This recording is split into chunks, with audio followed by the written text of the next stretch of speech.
නමෝ තස්සේ භගවතෝ අරහතෝ සම්මා සම්බුද්දස්ස නමෝ තස්සේ භගවතෝ අරහතෝ සම්මා සම්බුද්දස්ස නමෝ තස්සේ භගවතෝ අරහතෝ සම්මා සම්බුද්දස්ස තථාගතස්ස බුද්දස්ස සබභූතානුකම්පිනෝ පරියාය වචනං පස්ස ද්වේච ධම්මා පකාසිතා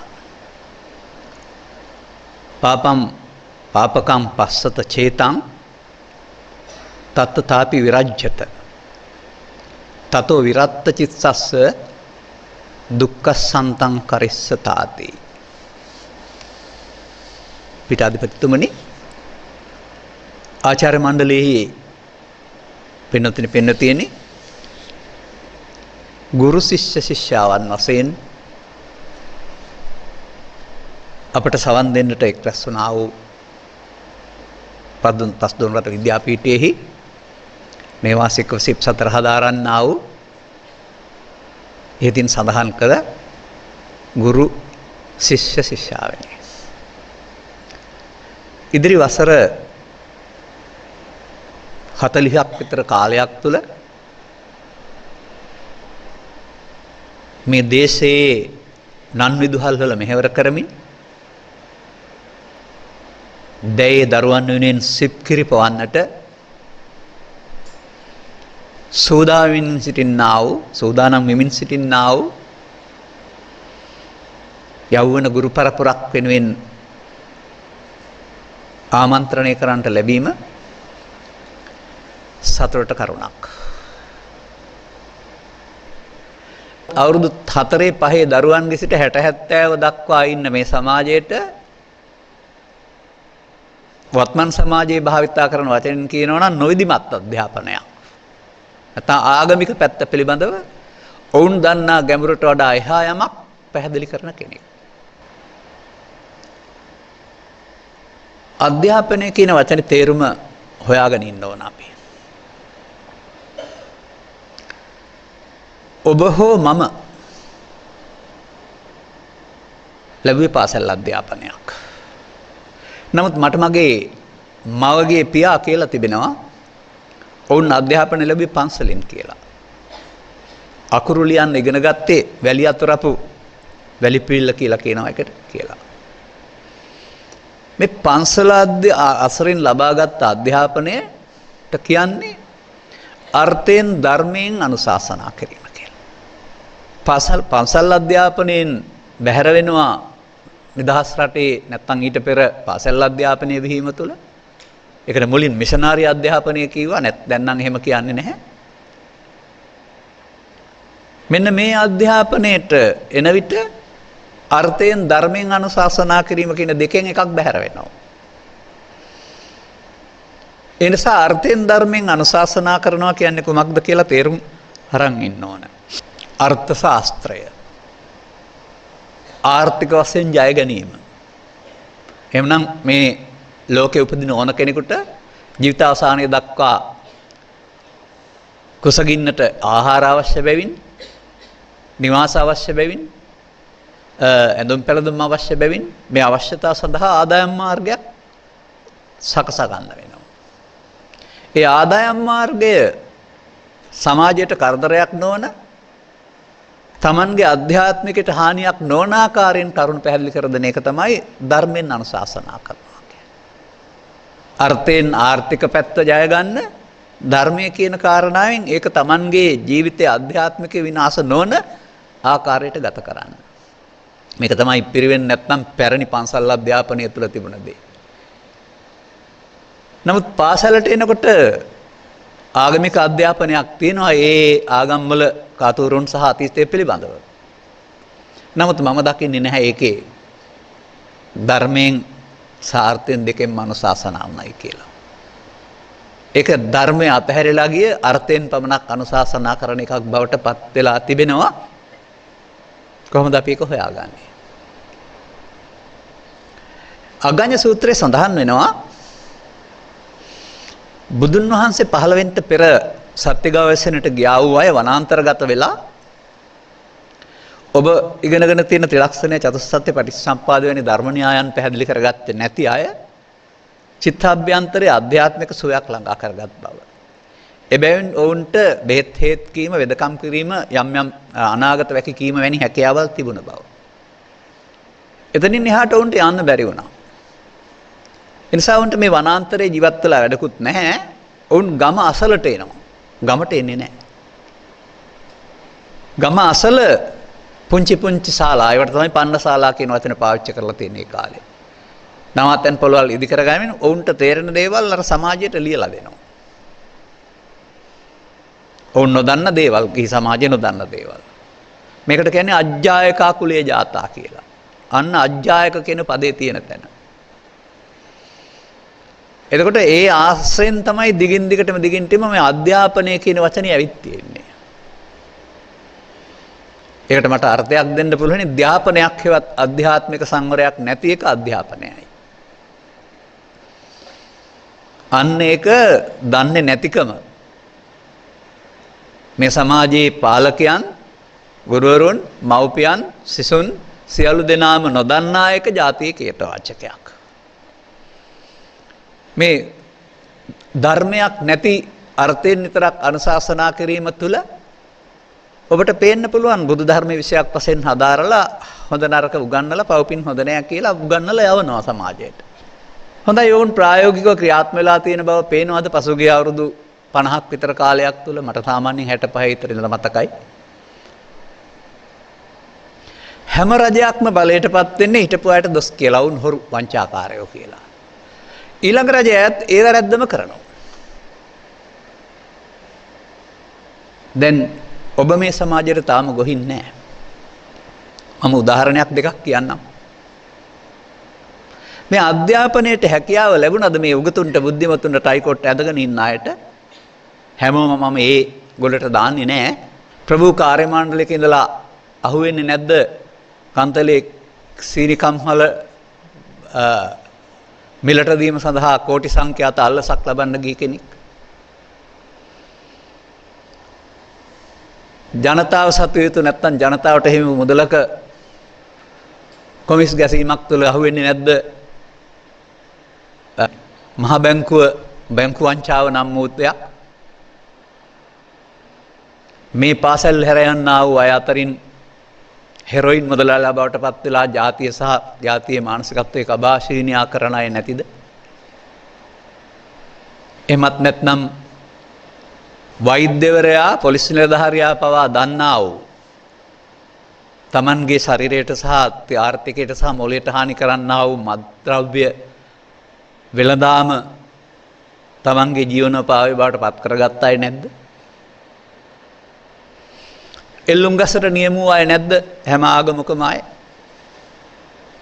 එහෙම නැත්නම් මේ ඔබ වැනි මෙලොවට ජනිත වෙන දරුවන්ට වඩා වැඩි ප්‍රමාණයක් මව් කුසෙන් එළියට නොදී ගබ්සා කරන මිනිමරුවන් මේ රටේ නැද්ද රහසිගතව කරන්නා සහ කරවන්නා?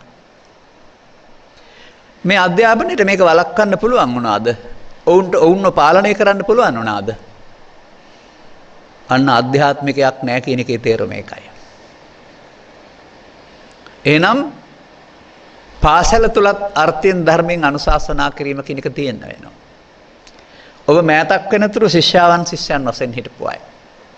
එකම වර්ගයේ නිල ඇඳුමක් ඇඳගෙන නිසා ටිකක් උසට මහතට පෙනුනට ගෙදර ඇඳගෙන ඉන්න කොට කලිසමයි, ගෙදර ඇඳගෙන ගවුමයි එහෙම ඇඳගෙන දැක්කොත් එහෙම පොඩි ළමයෙක් කියලා හිතන අය තමයි හුඟ දෙනෙක් මෙතන ඉන්නවා ඇත්තේ තාම.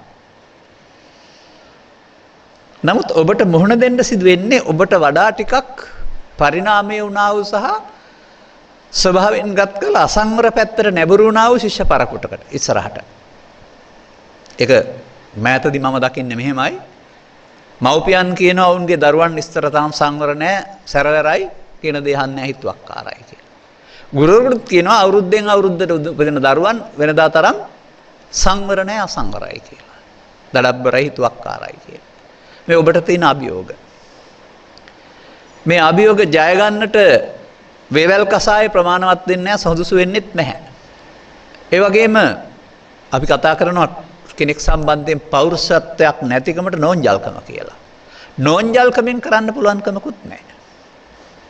එහෙනම් ඒක ආදරයෙන් කරන්න පුළුවන් දෙයක් වෙන්න ඕන. ඒ වුණාට ආදරේ වැඩිපුර පෙන්වන්න ගියොත් කරේ නගින්නත් වෙනවා. ඒ නිසා මේක බොහොම සියුම්ම වටහා ගන්න ඕන කරුණක්. එහෙනම් මම දැන් මේ කියමින් ඉන්නේ අපි මේ අධ්‍යාපන රටාව තුල ඒකපාක්ෂික අධ්‍යාපනයක් ලබන්නේ. ඔබමත් මෙහෙ එන්න පෙර පාසලට අමතරව පෞද්ගලික උපකාරක පන්ති වලට යන්නේ නැති. පෞද්ගලික උපකාර පන්ති වල තිබෙනා වූ තරගකාරීත්වය තුළ දරුවන් තුර ඊර්ෂ්‍යාව වැඩි යන ආකාරය. පසුගිය වකවානු තුළ මේ පන්ති අධ්‍යාපනය තුළ දරුවන්ගේ ජීවිත දෙකක් තුනක් විනාශ වී ගිය ආකාරය මට මතක තියෙනවා. ඔවුන් දැන්මම පුරුදු වෙන්නේ ප්‍රශ්නයක් විසඳා ගන්න ගහමරා ගැනීම කපා කොටා ගැනීම නම් ඔවුන් වැඩි පිරිසක් සමාජයට ගියාපුවම ඔවුන් වැඩි පිරිසක් පාර්ලිමේන්තුවට ගියාපුවම ඒකේ අනාගතය කොහොම වෙයිද?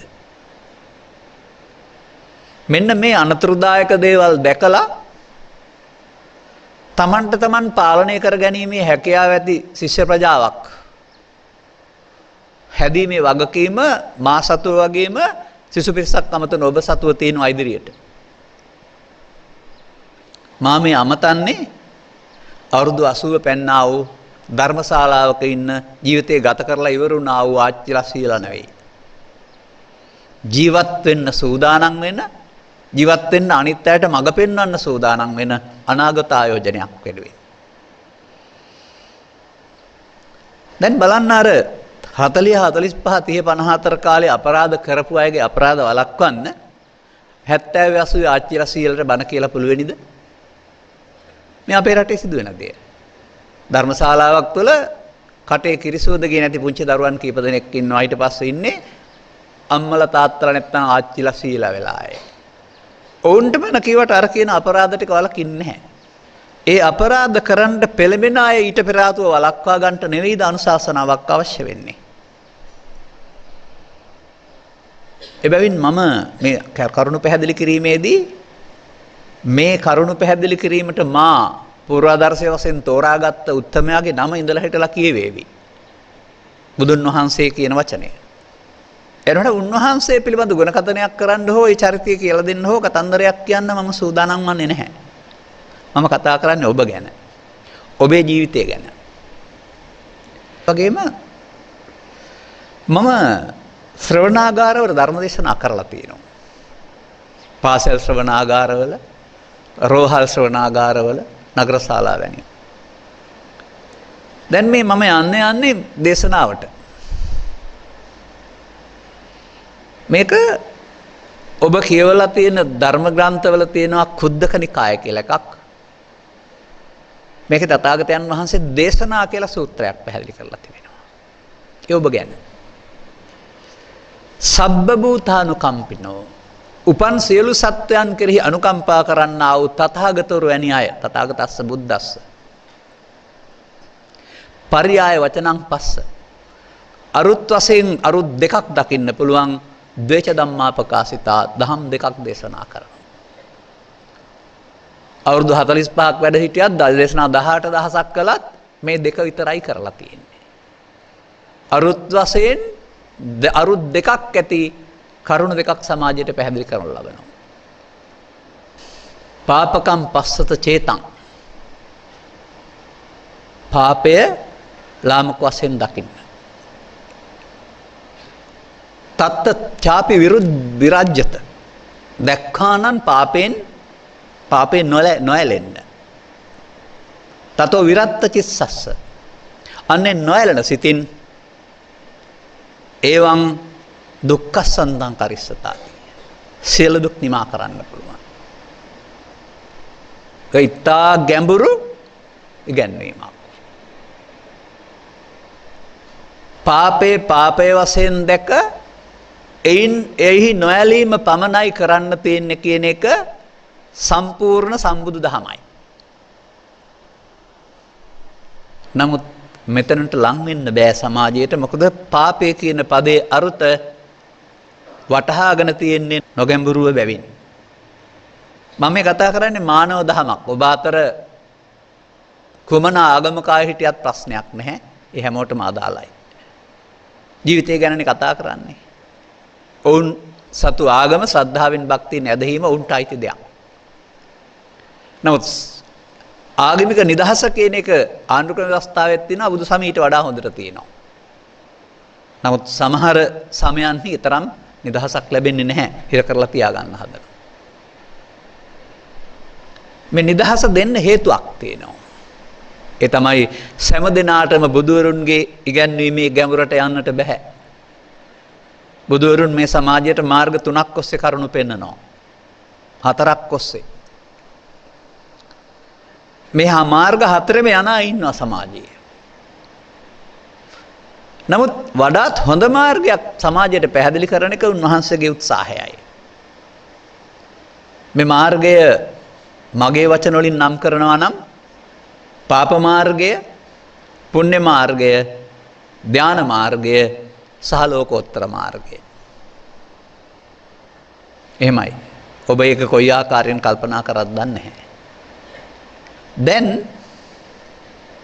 අපි මේ පැහැදිලි කරපු ගාථාපද දෙකේ තියෙන කරුණක් ඔස්සේ පදනම් දෙකක් මත අර ප්‍රාථමික ද්විතීයික කියලා පාසල් වල උගන්වනවා වගේ අරුත් ආකාර දෙකක් මත පැහැදිලි කරනවා පළමුව නොගැඹුරු සහ ගැඹුරු. ওই ගාථාවේ තියෙන දේම පාලි පාඨයකින් මෙහෙම තිබෙනවා. තථාගතෝ භික්ඛවේ අරහං සම්මා සම්බුද්ධෝ දේ ධම්ම දේශනා පරියායන භවಂತಿ. ආනිමේ තථාගත බුදුරජාණන් වහන්සේලා ලෝකෙට අරුත් වශයෙන් කරුණු දෙකක් තියෙන ධර්මයක් පැහැදිලි කරන්නේ. පාපම් පාපකම් පස්සතාති. පාපේ ලාමකයෙන් බලන් දකින්න. ඒ පළවෙනි ධර්මපරියායයි. බුදුන් වහන්සේ වදාළ පරිදි පාපේ ලාමක වශයෙන් දකින්න පුළුවන් නම් එයින් මිදෙන්න ඒ දෙවෙනි ධම්මපරියායයි. මෙන්න බුදු සමයේ ආගමික ජීවිතේ සැබෑ. නමුත් මෙතනට පරපුරෙන් බෞද්ධ වූ පමණින් පාසලෙන් බුද්ධ ආගම ඉගෙන ගත්ත පමණින් එහෙමනම් සමීප වෙන්න බෑ.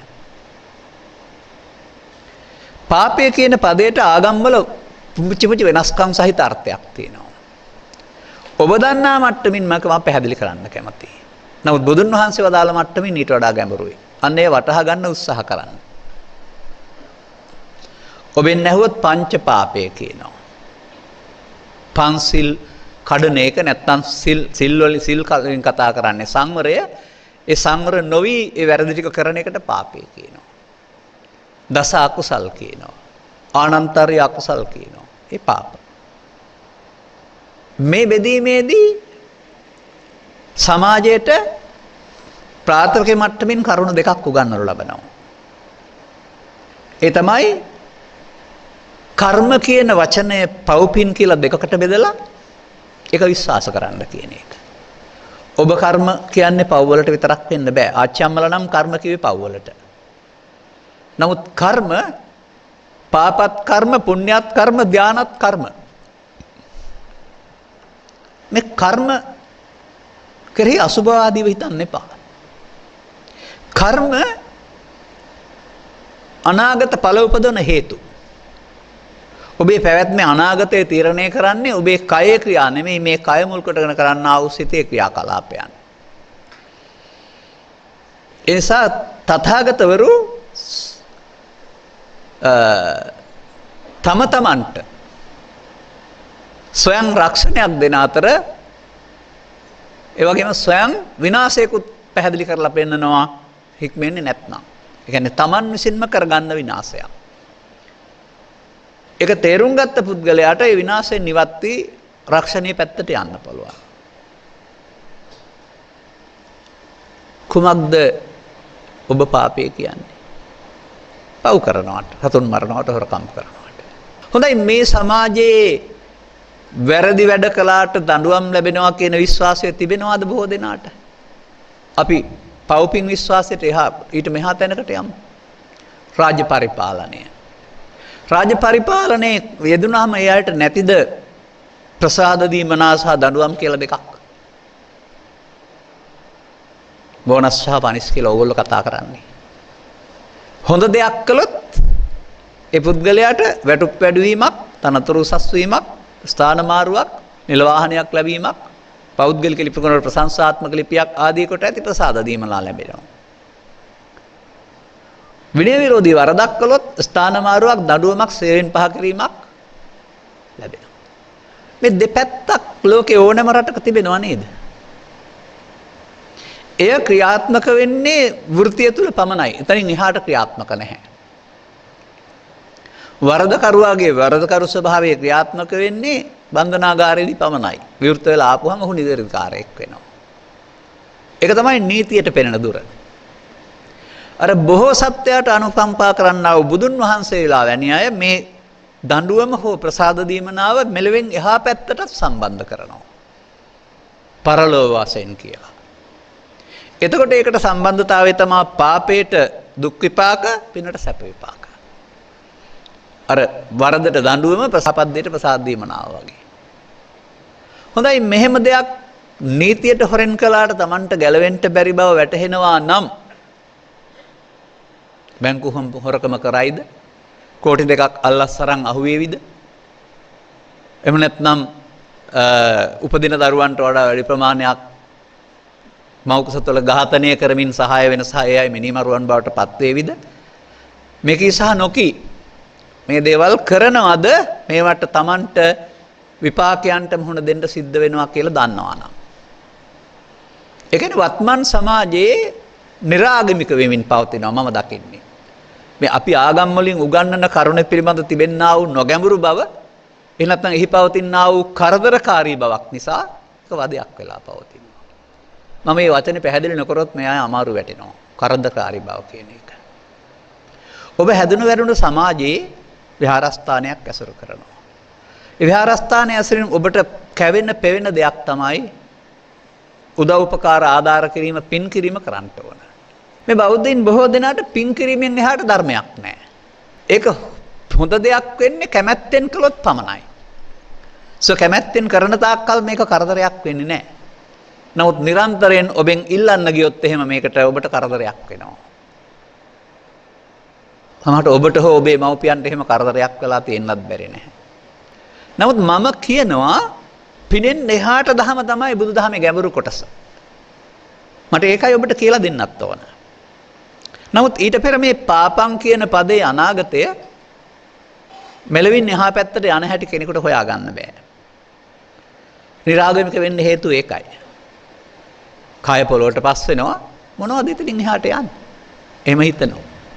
අපාය හරි දිව්‍ය ලෝකේ හරි කොහෙද තියෙන්නේ? කවුද දැකලා තියෙන්නේ? එහෙම භෞතිකවාදී ප්‍රශ්න අහන්න පුළුවන්. නමුත් කවුද මේ සමාජයේ කැමැත්තෙන් මරණයටපත් වෙන්නේ? කවුද මේ සමාජයේ වැඩ ඉවර කරලා සමුගන්නේ? කොතරම් කල් ජීවත් වුණත් තව වැඩ තියාගෙනයි සමුගන්නේ. ඔහුට තව ඕන නැද්ද ලෝකේ? ඕනෑම ආගමක මේ ඕනෑම පුද්ගලයෙකුට තව ලෝකේ ඕන. මේකේ පැවැත්ම කොහොමද සිද්ධ වෙන්නේ? මේකට බාහිර වශයෙන් විද්‍යාත්මක සාධක හොයන්න බෑ. මොන පරිේශන පැවැත්වුවත්. බුද්ධ කාලේ හිටියා සාති කියලා කෙනෙක්. කේවට්ට පුත්ත සාති කියලා කියන්නේ. සිත මෙලොවින් පරලොවට යනවා. එකම විඥානයක් ජීවිතෙන් ජීවිතයට සැරිසරනවා කියලා එකක් බුදුන් වහන්සේගේ බණ මටත් තේරෙනවා. ඒකම විඥානයක්නේ සසර සැරිසරන්නේ කියලා කිව්වයි කියලා බුදුන් වහන්සේ කැඳවා ගන්නවා වුව. කැඳවාගෙන අහනවා මම ඔබට එහෙම කියලා තියනවද කියලා. ඔබේ මව්පියන් ඔබට අනුශාසනා කරන අයත් මෙලොවින් පරලොවට යන කෙනෙක් යනවා කියලා තමයි හිතන් ඉන්නේ. ඒ කියන්නේ ඔබත් කේවට්ට පුත්ත සාතිගේ ගෝලියෝ හුඟ දෙනෙක්. විඥානවාදීන් වෙලා. සමහරු විශ්වාස කරනවා සමහරු විශ්වාස කරන්නේ. නමුත් මෙය බාහිර දැක්මකින් ඇසකින් පෙන්වන්න පුළුවන් දෙයක් නෙවෙයි. ඇයි ඒකට කියන නම අවිද්‍යාව. ඒක අපට අපි තුලින් තේරුම් ගන්න පුළුවන්. මෙහෙම වෙනවද නැද්ද කියන එක පිළිබඳව. මම ඔබට මෙහෙම උදාහරණයක් ඉදිරිපත් කරනවා. ඔබ නොවේයි ගමේ නූගත් පුද්ගලයෙක් පොලිසියට හැංගිමුත්තම් කෙලිමින් ගහක් යට නීති විරෝධී මත්පැන් තියාගෙන විකුණනවා. වටපිටත් බලමින් ඉන්නේ. ඔත්තුකරුවොත් දාලා තියෙන්නේ කාකේ ඇඳුමෙන් සෝ නැතුව පොලිසියෙන් එයිද කියලා බලන්න. දැන් බයෙන් ඉන්නේ. මෙහෙම මේක වසරක් දෙකක් කළොත් එහෙම අල්ලස් දීලා හරි නැත්නම් අසු නොවි හරි ඔහුගේ මේ කළා වූ ක්‍රියාවලිය ඔහුගේ සිත ඇතුළට යන්නේ නැද්ද? සිත ඇතුළට ගියොත් ඔහුට නිින්දෙන් සිහිනයක් පේනවා කියලා හිතන්න. සිහිනෙන් ඔහු මේ මත්ද්‍රව්‍ය වෙළඳාම් කරමින් ඉන්නකොට පොලිසියෙන් එනවා දැක්කොත් අර බය නැද්ද යාට? එතකොටත් ආයෙ පැනලා දුවන්න හදයි. දැන් මේ පොලිසිය එයාගේ හිත ඇතුලේ ආවේ කොහමද? මේ පැත්තෙන් ඇසුරු කරලා හිත ඇතුළට ගන්නවානේ. ඔබට නිින්ද යනවායි කියලා කියන්නේ බාහිර ලෝකයේ ඇසුරු කරන දේවල් ආශ්‍රයෙන් බාහිර දේවල් උදව්වක් නැතුව මනෝද්වාරයකට පිවිසෙනවා. පස්දොර වසා මනෝද්වාරයට යන්නේ පස්දොරෙන් කළ දේවල් අරගෙන. බැලුවම නිින්ද කියන්නේ මෙලොවක් නෙවෙයි. මෙලොව බාහිර ලෝකේ මොකක්වත් අපි දන්නේ නැහැ. නමුත් ඒ ලෝකේ ඔබ මෙලොව විඳපු සියලුම දුක් සැප තියෙනවා අපහු. මංගල උත්සවකේ ස්ත්‍රිය වින්දානම් මෙහි හිනෙන් මංගල උත්සවකේ ස්ත්‍රියම විඳිනවා. අවමගුලක දුක වින්දානම් මෙහි නින්දෙත් ඒක එහෙමම පෙනෙනවා. අලියෙකුට බය වෙලා දුවන්න හැදුවා නම් මෙහිදී නින්දෙන් අලියෙක් දැක්කොත් ඒ දුවන්න කෑ ගහනවා. කෑ ගහුවට කෑස් වෙස්සේ නැති වෙන්නේ. සර්පෙක් නැත්තම් නාගයෙක් දැක්කොත් එහෙම හොඳට බැංග හිරි වැටලා බේරා ගන්න කියලා කෑ ගහනවා. කෑ ගැස්ස වෙන්නෙත් නැදිය වෙන්නෙත් නැහැ. කොහෙන්ද මේ ලෝකෙ ඔබට හැදුනේ? මෙහෙන් හදාගත්තනේ. හොඳයි මේ හදාගන්න ලෝකේ මෙහෙ එකක්ද තම තමන්ට ආවේනික පෞද්ගලික එකක්ද? මෙන්න මෙතනින් මම ඔබට මේ ගත කරන ජීවිතය තුළ තමන්ගේ අනාගතය දුකටපත් කරගන්න ආකාරය පෙන්වන්න කැමතියි. දැන් බලන්න ඔබට තියෙන සුන්දර ජීවිතයක් නේ. දහසක් බලාපොරොත්තු අනාගතය පිළිබඳව.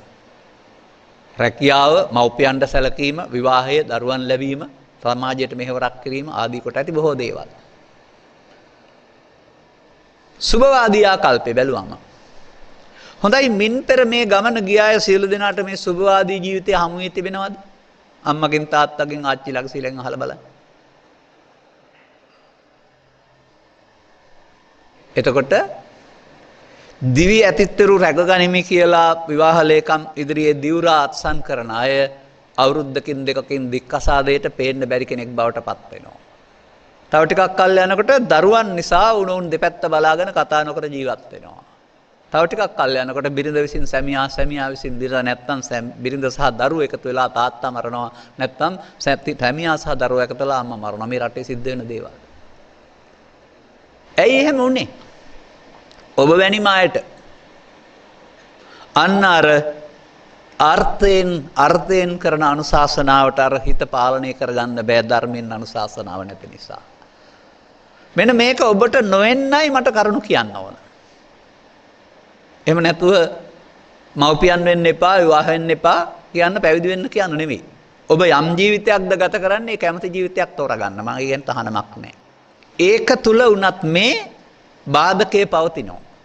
මේ සිත පරිහානියට පත්වීම, සිත විසින් Tamanට වද දීම නැමැති මේ කටයුත්ත තිබෙනවා. මේ වළක්වා ගන්නේ කොහොමද? මම මෙහෙම කිව්වොත් එහෙම කිලෝමීටර් 80ක් දුර යනවා කෙනෙක් වැරදි පාරක. ආපහු අතුරු මාර්ග නැත්තම් නිවැරදි මාර්ගයට එන්න 80ම ආපහු එන්න වෙනවා. නිවැරදි මාර්ගය තෝරගන්න. 60 නම් ඊට වඩා අඩුයි නේද? 40 නම් ඊට වඩා අඩුයි නේද? 20 නම් වැරදිලා ගිය ඊට වඩා අඩුයි නේද? පෘථග්ජන භාවය තුළ ඔබේ මව්පියන් හෝ ගුරුවරුන් හෝ අවුරුදු 80ක් ජීවත් වුණයි කියලා කියන්නේ වැරදි පාරක ගිහින් තියෙන්නේ. කොතරම් බෞද්ධ කිව්වත්, කොතරම් පින්වන්තයි කිව්වත් ඒකේ වරදක් තියෙනවා. ඔබ ඉන්නේ 20 21 නම් දැන් ඔබට කිලෝමීටර් 20යි දුර ගිහින් තව යන්න තියෙනවා 60ක් 70ක්. මෙතනදී නිවැරදි කරගත්තොත් අර මව්පියන්ට අත්වෙන ඉරණම හිමි වෙන්නේ නැහැ නේද? මේ බුදු සමය ජීවත් වෙලා ඉවර වෙලා හදාරන්න තියෙන දෙයක් නෙවෙයි. ජීවිතේට ගන්න ඕන දෙයක්. අර්ථයෙන් ලබන්න පුළුවන් සැනසීම 16න් එකයි. ඔබට මේ භාග කියනවා තේරෙනවා ඇතිනේ. 16න් එක නම් තව 16න් 15ක් තියෙනවා. මේ දවස්වල මම මේකට ගන්න උදාහරණය තමයි කඩෙන් අරන් එන කෑලි 16ට කපන්න පුළුවන් පෙති පාන් ගෙඩිය. උපකල්පනය කරනවා මම මේකේ 16යි තියෙන්නේ කියලා. එකක් ආහාරයට ගත්තොත් බඩ පිරෙන්නේ යම් ප්‍රමාණයක්ද? ඊටු 15ම ආහාරයට ගත්තොත් කොතරම් බඩ පිරෙනවද? මේ ධර්මයේ නැතුව අර්ථයෙන් ලබන්නා වූ සැනසීමේ ස්වභාවය පාන් පෙත්තක් තරම් පුංචි. ධර්මයක් ගත්තොත් ලබන සැනසීම ඉතිරි පාන් පෙති 15 හා සමාන විශාලයි. මේකට බුදුන් වහන්සේ වදන්නන්නේ කලං නග්ගන්ති සෝලසින් කියලා. 16න් එකක් තරම්වත් නැති. ධර්මය කියන ගැඹුරට පයින් ගහලා ජීවත් වෙන්න ගියොත් ඔහුට ලැබෙන්නේ ලබන්න පුළුවන් සැනසීමකින් සැපතින් 16න් එකයි ජීවිතය තුළ. තව 16න් 15ක් ලබන්න තිබියදී අහිමි කරගත්තා වෙනවා. මේ අනාගත පරපුරක් සඳහා ධර්ම දේශනා කිරීමේදී මෙන්න මේක මම පැහැදිලි කරනවා ඔබේ යහපත සඳහා.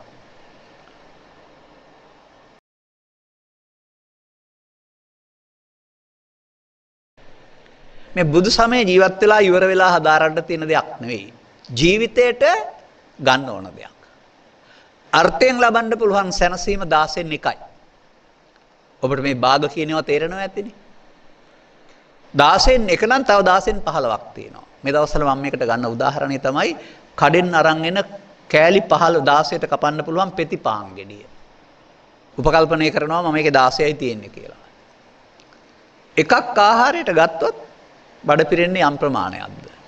ඊටු 15ම ආහාරයට ගත්තොත් කොතරම් බඩ පිරෙනවද?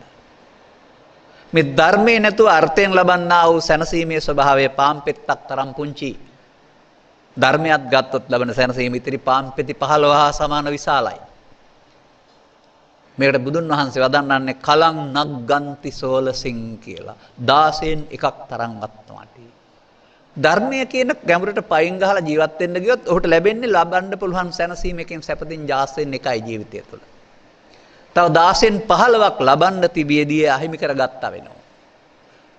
මේ අනාගත පරපුරක් සඳහා ධර්ම දේශනා කිරීමේදී මෙන්න මේක මම පැහැදිලි කරනවා ඔබේ යහපත සඳහා. අත්දැකීමක් දෙකක් කියන්න කැමතියි. රජයේ කාර්යාලවලට ධර්ම දේශනා කරන්න යනවා. විශ්‍රාම ගිහින් භාවනා කරන්න යන්න හිතන් ඉන්නව ඇරුණාම රාජකාරියත් එක්ක ලෞක කරන්න බැරි පඬිතුයෝ තමයි හුඟක් ඉන්නේ. පාසල් වලට ධර්ම දේශනා කරන්න යනවා. දරුවෝ ටික පැත්තකින් තියලා බණ අහන්න නැති ගුරුවරු තමයි හුඟක් ඉන්නේ. ඔබට ඒක වෙන්න ඉස්සෙල්ලා මේ කියන්නේ. මොකද උන්ට යම් කිසි විෂය හැකියාවක් හෝ පුරුද්දක් හෝ උපාධියක් හෝ තියෙන නිසා. ඔවුන් අහන්න ඕනේ නැහැ, ඔවුන් උගන්වන්න ඉන්නයි කියලා කල්පනා කරන්නේ. මේ මට පේන දේවල්. නමුත් ඔය පාසලෙන් නම් බුද්ධ ආගම ඉගෙන ගත්තේ දහම් පාසල නම් බුද්ධ ආගම ඉගෙන ගත්තේ ඒකට A හෝ B හෝ C තිබුණයි කියලා මම මේ පැහැදිලි කරන්න හදන දේ ඒ පොතේ නෑ. ඒක පොත ලියපු අය ළඟත් නෑ, ගුරුවරයෝ ගාවත් නෑ, උගන්වන ශිෂ්‍යයන්ට ලැබෙන්නෙත් නෑ නිසා. ඒකයි මම කිව්වේ මේකේ වසල 40ක් තිස්සේ බුදු සමයේ විවිධ ග්‍රන්ථ සමග කුරානය සහ බයිබලය සහ මේ ලෝකේ ඉන්න චින්තකයින්ගේ විවිධ පොත්පත්. ලක්ෂ ගණනක පොත්පත් පරිහරණය කිරීමේ ප්‍රතිඵලයක් වශයෙන් තමයි මම යම් කරුණු පැහැදිලි කරන්නේ.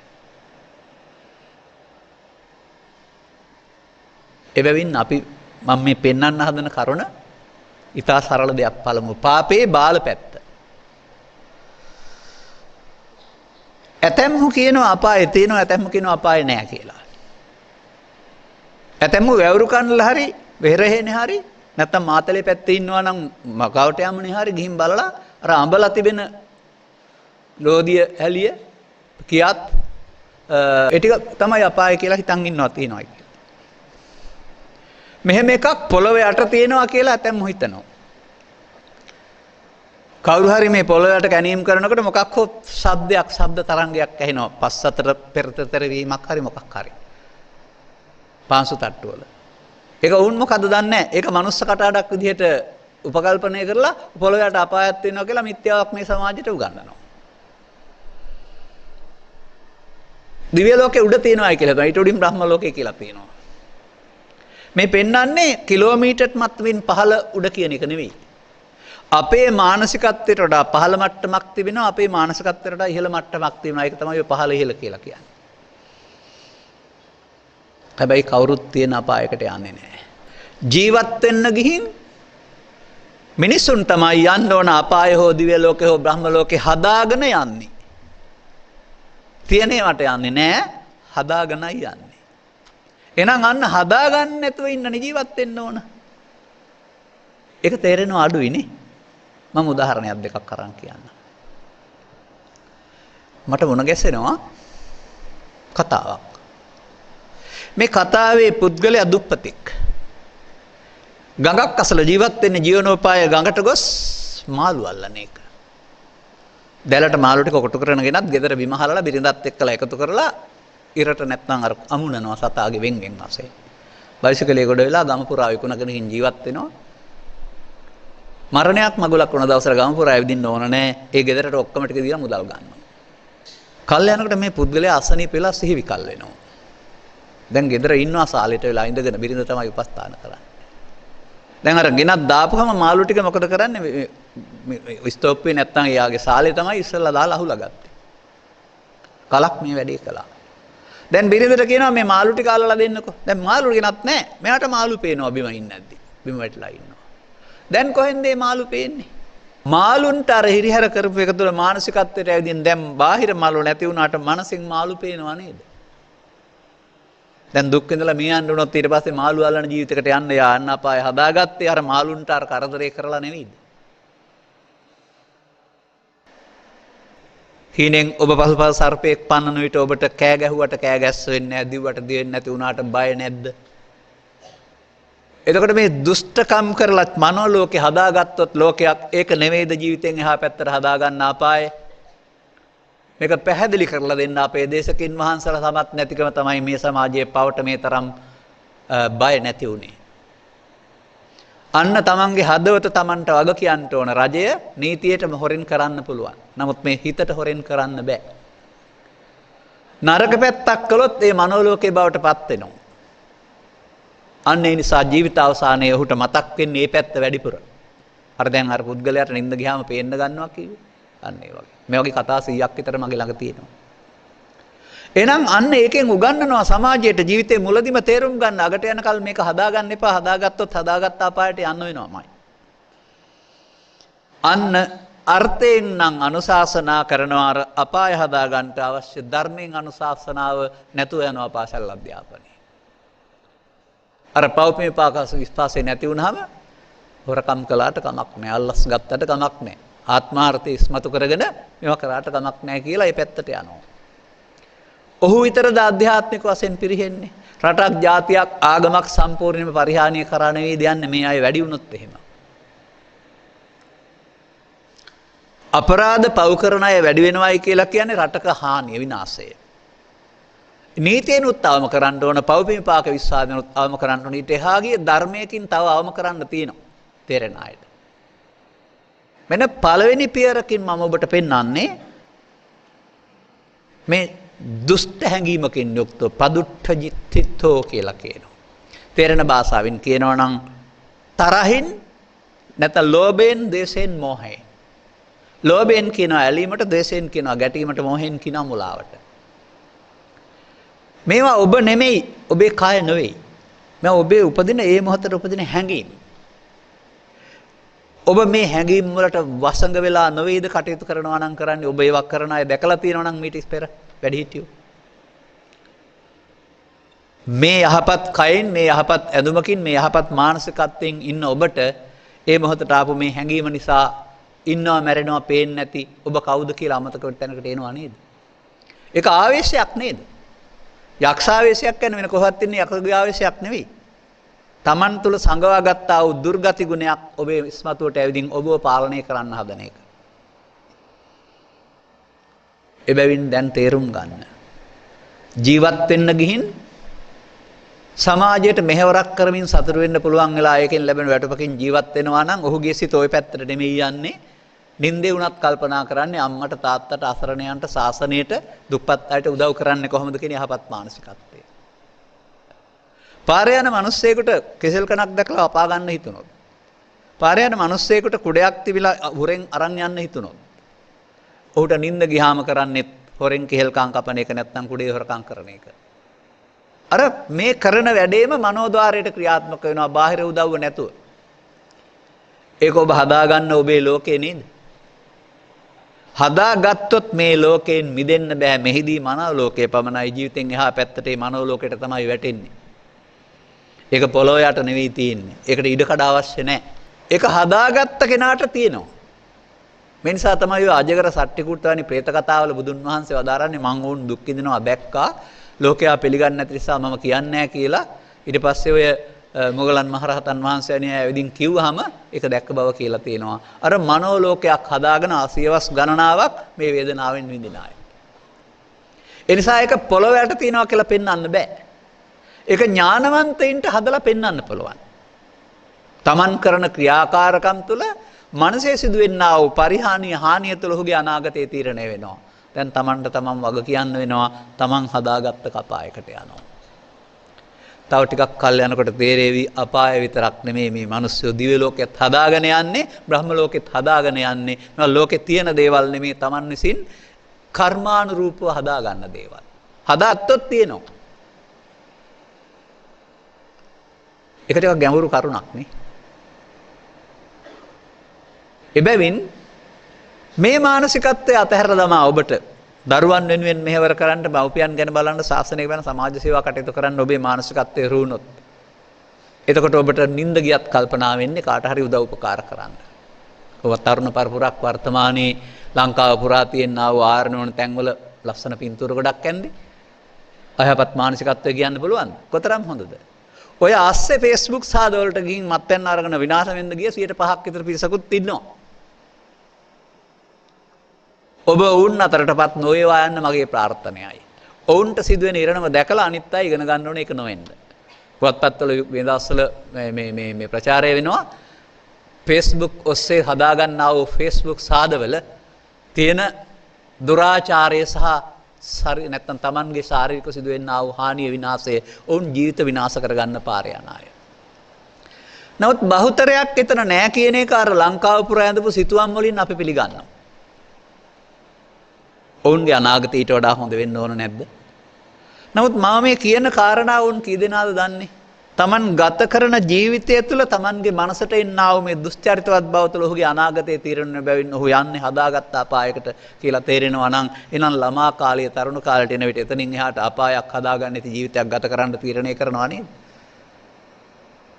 අන්න පළවෙනි පවෙන් වැළකීම කියන කාරණාව. ඒක ඕන ආගමක කෙනෙකුට පුළුවන්. මල්ක තබා ගන්න. මිනිස් වර්ගයාට ඕන කෙනෙකුට තමන් ජීවත් වෙන්නේ තමා උදෙසා පමණක් නෙවෙයි පරත්තම් පටිපජ්ජත කියන තේමාව ගන්න පුළුවන් නම් කරන කියන දෙයක් මම ලබන ප්‍රතිලාභ වලට වඩා අනිත් අය යහපතක් ලබනවා නම් ඒක ලබලා සතුට වෙන්න පුළුවන් වෙන එක. මේ තමයි සාමාන්‍ය මිනිසෙක් වශයෙන් හික්මීම. නමුත් අර ගාතාවට අරන් බලන්න. ඔය පාපයෙන් වැළකුණයි කියලා අර කියන දේවල් ටික ලැබෙනවද කියලා? තථාගතස්ස බුද්දස්ස සබ්බ භූතානුකම්පිතෝ පරියාය වචනම් පස්ස දේච ධම්මා ප්‍රකාශිතා. තථාගත බුදුවරු අරුත් වශයෙන් කරුණු දෙකයි පැහැදිලි කරන්නේ. පාපම් පස්සත චේතං තත්ත චාපි විරජ්‍යත. පළමුව පාපේ ලාමක වශයෙන් දකින්න දැකලා එයින් නොඇලෙන්න චාපි විරජ්‍යත. ඒ නොඇලෙන සිතින් සියලු දුකින් මිදෙන්න පුළුවන්. සියලු දුකින් මිදෙනවා කියන්නේ ජාතරා ව්‍යාධි ශෝක මරණයන්ගෙන් මිදෙන එක, අපාය දී ලෝකේ බ්‍රහ්ම ලෝකේ යනවෙන් මිදෙන එක. හොඳයි අර ඔබ කියන පව් වලින් වැළකීමෙන් ගැලවෙන්නේ අපායේ යාම විතරක් නෙවෙයිද? ඔබේ බුදු සමයේ පොතේ ඉගැන්වෙන නැතුවට පාසල් පොතේ මේ බුදු සමය තුල පරලෝ යාම් 3කුයි පරලෝ නොයාම් 1කුයි 4ක් තියෙනවා. එක දෙපයින් යාමක් නැහැ කොහෙවත් මතක තබා ගන්න. පවෙන් පරලෝ යාම, පිනෙන් පරලෝ යාම, ධානයෙන් පරලෝ යාම. මම මේ සිංහලට නැගුවේ වචනේ. ඒක පාලියෙන් උගන්වන්නේ චත්තාරි ඉමානි භික්ඛවේ කම්මානි මයා සයං අභිඤ්ඤාය සච්චිකත්ථාප වේදිතානි කියලා. ස්වයම්බු ඥාණයෙන් මේ මිනිසුන්ගේ අනාගතය ප්‍රත්‍යක්ෂ කරගත් බුදුන් වහන්සේ කර්ම 4ක් මිනිසුන් කරන බව පෙන්නනවා. අන්න පළවෙනි එක තමයි කන්නම් කන්න විපාකම් පව්කම් සහ දුක් විපාක. අපි අර කතා කළා වූ පස්පව් දස අකුසල ආනස්සර අකුසල කර්මයන් මෙලොව වශයෙන් කළාම හදාගත්ත පරලොව ඊට අදාළ දුක් විපාකය. පවෙන් පරලොව යාම. එතකොට සතර අපාය කියලා කතා කරන පැත්තට. ඒක තියෙන තැනක් නෙමෙයි හදාගන්න එකක්. මතකද? ඒක තියෙන පැත්තක් තියෙනවා තිරිසන්ගත සත්වයයි කියලා. හැට පේන සත්තු ඉන්නේ. අනිත් ඔක්කොම මනෝලෝක නැත්තේ නෑ. නැත්තේ නෑ කියන එක පිළිගන්න වෙන කොහොමද? හීනෙන් පේනකොට ඒක හීනෙන් පෙනෙන බොරුවක් නෙමෙයි ඇත්ත. ඒක සියලු දුක් වේදනා විඳින්න ඕන. අවදි වුණාමනේ බොරුවක් බව තේරෙන්නේ. නමුත් මෙතෙන් වැටුණු පුද්ගලයාට කර්ම ශක්තිය ගෙවි ඉවර වෙනතුරු ඉන්න අවුරුදු 700ක් 1000ක් මේ හදාගත්ත ලෝකේ විඳවන්න වෙනවා. දසදහස්වර ඉපදිනවා මැරෙනවා කියන්නේ හිතින් කාරණයක්. අන්න ඒක පැහැදිලිව අවබෝධ කරගන්න දෙන්න බැරිවීම තමයි මේ සමාජයේ පිනෙන් ඈත් වී පවට නැඹුරු වෙන්න හේතුව සියවසක් දෙකක් තිස්සේ. එහෙනම් ඔබ ඒක තේරුම් ගන්න. ඔබට හම් වෙන දරුවොත් ඔය निराගමික වෙන්න යාවි. පෞකාරකම් වලට යන්න යාවි. එතකොට වැවුරු කන්නල පෙනලා හරියන්නේ නැහැ. Tamanගේ මනසේ මේක හැදෙන බව. දඩබ්බර වෙන්න ගියොත් මව්පියන්ට අකීකරු වෙන්න ගියොත් සුරාවට සූදු දුරාචරයට යන්න ගියොත් ඔහු Taman විනාශ කරගන්න බව කියලා දෙන්න තරම් ඔබ බුද්ධිමත් වෙන්න ඕන.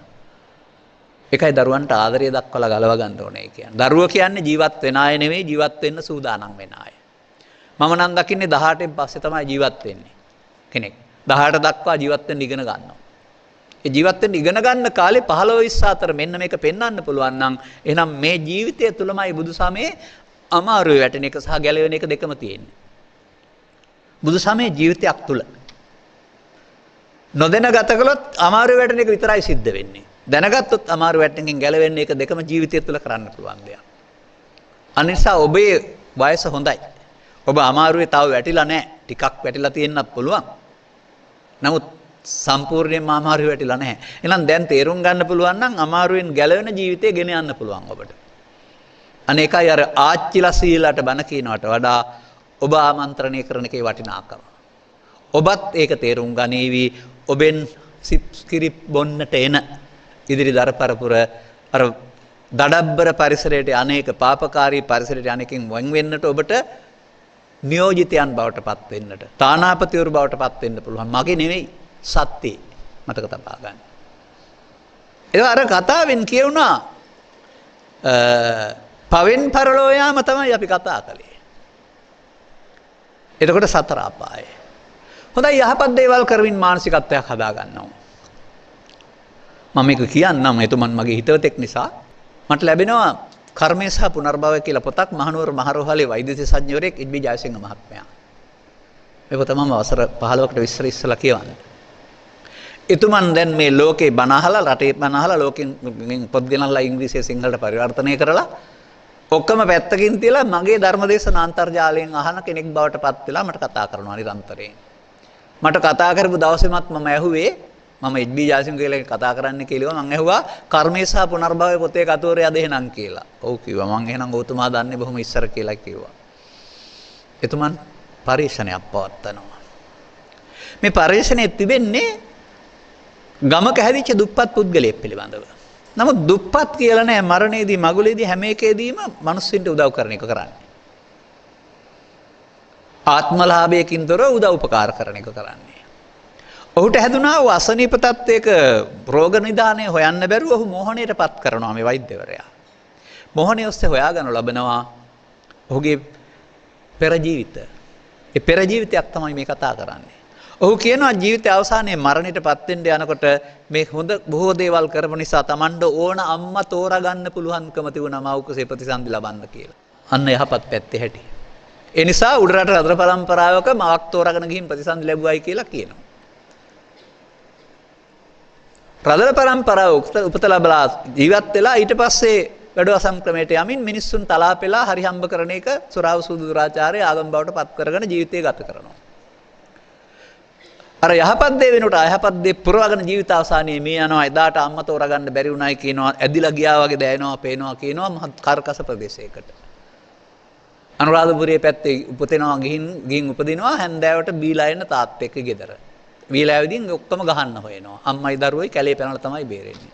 මිනිස්සුන්ට දීපු දඬුවමට ගැලවෙන්න දඬුවම් විඳින්න මේ මිනිස්සයාට උත්පත්තියක් හම්බ වෙලා කුඩා කාලේ දිගටම ගුටි කනවා තාත්තගේ. මේ අර කතාව.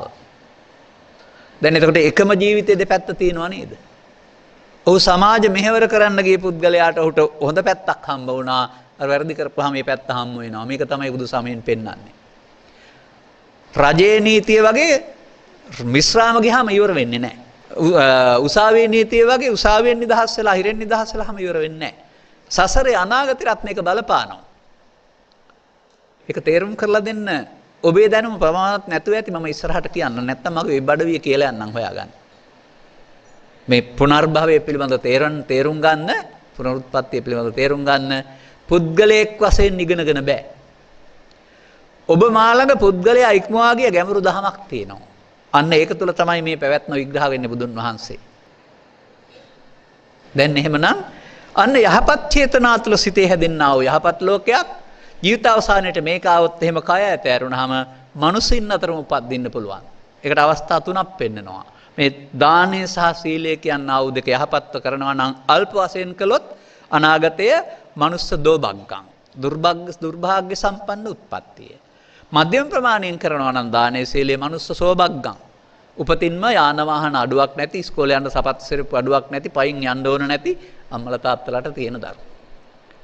ඉහළ මට්ටමින් කරනවා නම් සෝකායස බේදෝ පරම්මරණා දිව්‍ය සහව්‍යතං අන්න බුදු සමයේ දෙවියෝ මිනිසුන් වශයෙන් ඉඳලා ඉහළ මට්ටමින් දාන සීල දෙක කළොත් ඒක විපාකය තමයි කයක් නැති ඕපපාතික ප්‍රතිසන්දි 6කට යන්නේ දෙවියන් කියලා කතා කරන්නේ. අන්න පිනේ අනාගතේ. වෙනත් ආගම් වල දෙවියෝ නෙමෙයි අපි කතා කරන්නේ බුදු සමයේ කාම ලෝකයේ සදිව්‍යයන් පිළිබඳව. ඒ දේව සංකල්පය කලවම් කරගන්න එපා අනිත් ආගම් සමග.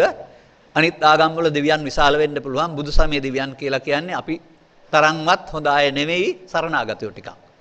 කරගත්ත පින් ටිකෙන් පරලෝ ගිහිල්ලා ඒක ගෙවෙනකල් එතෙන් වෙලා ඉන්න වෙච්ච අය වුණාම එහේ ආයේ පින් කරන්න හෝ දිනු කරන්න බෑ. ආයේ මෙහෙ ඉන්න බලන් ඉන්න අය. අපාගත අය සරණාගතයෝ, දිව්‍ය ලෝකේ ගිය අය සරණාගතයෝ, බඹලෝ ගිය අය සරණාගතයෝ ඒ තියෙන ටික විතරයි කන්න පුළුවන්. ආපහු එන්න වෙනවා. ආගන්තාරෝ පුනබ්බවං නැවත පුනර්භවයකට එන්න වෙනවා මේ ඔක්කොටම. අන්න පුණ්‍ය කර්මයේ විපාක මිනිසුන් අතර හෝ දෙවියන් 6 දෙනා අතර උත්පත්තියක්. එපමණයි. ඔබේ මව හෝ පියා ආච්චි හෝ සීයා පින් කරලා නිවන් ලබන්න බලාපොරොත්තු වෙනවා නම් ඒක වැරදි. ඔබත් එහෙම හිතන් ඉන්න එපා. පුණ්‍ය කර්ම වලට හම්බ වෙන්නේ ආයු වර්ණ සැප බල විපාක විතරයි. වෙන මොනවත් හම්බ වෙන්නේ නැහැ. නමුත් අපි පුරුදු වෙලා තියෙන්නේ පින් කරලා නිවන් දකින්න. අනේකයි අපට බුදුදහමේ ගැඹුරකට අතහැරිලා වැරදිලා කියලා දෙන්න කෙනෙක් නැහැ. උගන්නන අයත් උගන්නන්නේ පිනෙන් එහාට ලෝකයක් නැහැ කියලා. අපිත් ඒක පිළිගන්නවා. ඊට වඩා හොඳ සත්පුරුෂ ලෝකයක් තියෙනවා අපි ඒක කතා කරමු. තව එකක් තියෙනවා කන්නසුඛං විපාකම් කියලා. ඒ කියන්නේ පව්පින් කලෝමේ කරන එක. පොයට පන්සල් ගියා වගේ ඉඩම් අරුමුදයකදී පුද්ගලයෙක් මරන්න යනවා. වෙසක් වලට දන්සලක් දුන්නා වගේ දේශපාලනයේදී විරුද්ධවාදියා ඝාතනය කරන්න යනවා. මේ දෙකම කරන්නේ නැද්ද මේ සමාජයේ? මට සරල උදාහරණයක් තියෙනවා. hina වෙන්නේ නැත්නම් කියනවා. මෙහෙමයි මම කතාව හදන්නේ. දැන් අපේ රටේ තියෙනවානේ බෞද්ධ සංස්කෘතියක්.